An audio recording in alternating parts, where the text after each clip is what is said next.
স্বাধীনতা দিবসে কাশ্মীর নিয়ে গর্ব প্রকাশ বিধাননগরের সব্যসাচী দত্তের। বিতর্ক যেখানে সব্যসাচী দত্তকে নিয়ে সেই ধারণাকেই আবারও জাগিয়ে তুললেন বিধাননগরের প্রাক্তন মেয়র তথা তৃণমূল নেতা সব্যসাচী দত্ত। একদিকে যখন সংবিধানের ৩৭০ নম্বর ধারাকে স্বাগত জানাতে পারছেন না বিজেপি বিরোধী রাজনৈতিক দলগুলি, সেই পরিস্থিতিতে দাঁড়িয়ে সল্টলেকের ৭৩তম স্বাধীনতা দিবস উদযাপনের একটি অনুষ্ঠানে এসে কাশ্মীর নিয়ে গর্ব প্রকাশ করলেন সব্যসাচী দত্ত। তিনি জানান, আজ ভারতবর্ষের গর্বের দিন, কারণ আজ স্বাধীন কাশ্মীরে ভারতের পতাকা উঠছে। গতকাল বিজেপিতে যোগদান করেছেন তৃণমূলের প্রাক্তন কলকাতার মেয়র শোভন চট্টোপাধ্যায়। সেই প্রসঙ্গে তিনি আশা প্রকাশ করেন, জানান শোভন চট্টোপাধ্যায় তৃণমূলের পুরনো এবং উত্তর চব্বিশ পরগনার অভিজ্ঞ রাজনৈতিক নেতা। উত্তর চব্বিশ পরগনা ওনার হাতের তালুর মতো চেনা। পুরনো অভিজ্ঞতা এবং নতুন উদ্যম দুই মিলেই গেলেই শূন্যস্থান পূরণ হতে পারে। তবে কি তৃণমূলের ক্ষতির কথাই বলতে চাইছেন তিনি?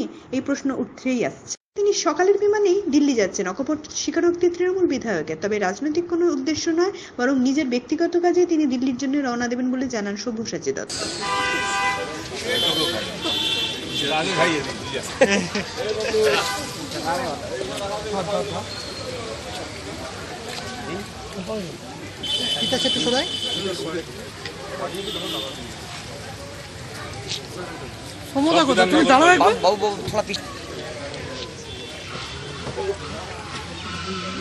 এরা কিন্তু এক্স স্টুডেন্ট নয়, সব রেগুলার স্টুডেন্ট এরা। ভাই এই সব নে এই নে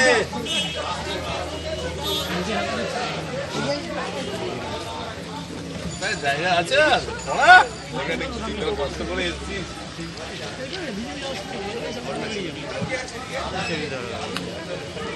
দাদা দাদা তোমার এটা বসে আমি ছবিটা ছাড়ছি, তোমার এখানটা বসে ছবিটা ছাড়ছি। আমার স্বাধীনতা এদেশে মাটি জলে অন্য রকমের অন্য কথা বলে।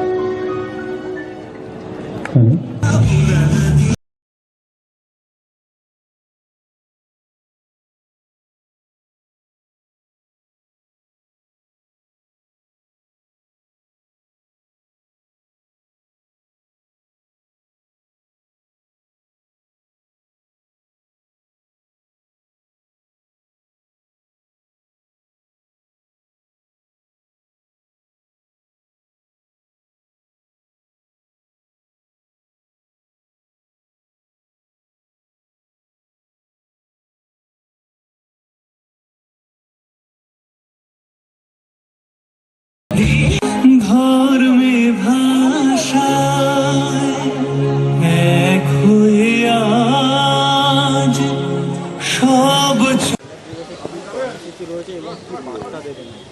দেখুন, প্রতি বছরের মতো আজকে ৭৩তম স্বাধীনতা দিবস, এবং আজকে ভারতবাসী হিসাবে আমরা গর্বিত যে আজকে নতুন করে ভারত আবার স্বাধীন হলো। কারণ এত বছর ১৯৪৭ থেকে ২০১৯ অবধি, ২০১৮ অবধি আমরা কাশ্মীরে কোনোদিন জাতীয় পতাকা দেখিনি। আজকে প্রথম ভারত তার জাতীয় পতাকা, তেরঙ্গা পতাকা, ভারতের প্রথম জায়গা কাশ্মীরে উড়বে। তাই জন্যে আমরা গর্বিত ভারতবাসী হিসাবে। এবং ৭৩ বছর পরে ভারত আবার নতুন করে শ্রেষ্ঠ আসন লবে, সেই গানের অঙ্গীকার হিসাবে, সেই গানের একেবারে অক্ষরে অক্ষরে পালন করলো, ভারত আবার শ্রেষ্ঠ আসন লবে। কাশ্মীর থেকে কন্যাকুমারী ভারত অটুট, এটাই প্রমাণ হলো। দেখুন, আমরা ভারতীয় এবং আমাদের কাছে ভারতবর্ষের জন্যে যদি নিজের জীবন আত্মাহুতি দিতে পারি, এর চেয়ে বড় গর্বের আর কিছু হয় না। প্রতিটি মানুষকে আমি তাই বলবো, যে কাজেই আসীন থাকুন না কেন, সেই কাজে দায়িত্ব নিয়ে নিষ্ঠার সঙ্গে করা, এবং শুধু ব্যক্তি স্বার্থ নয়, দেশের স্বার্থটাও আমাদের চিন্তা করা উচিত। কারণ মানব ধর্ম একবারই পাওয়া যায়।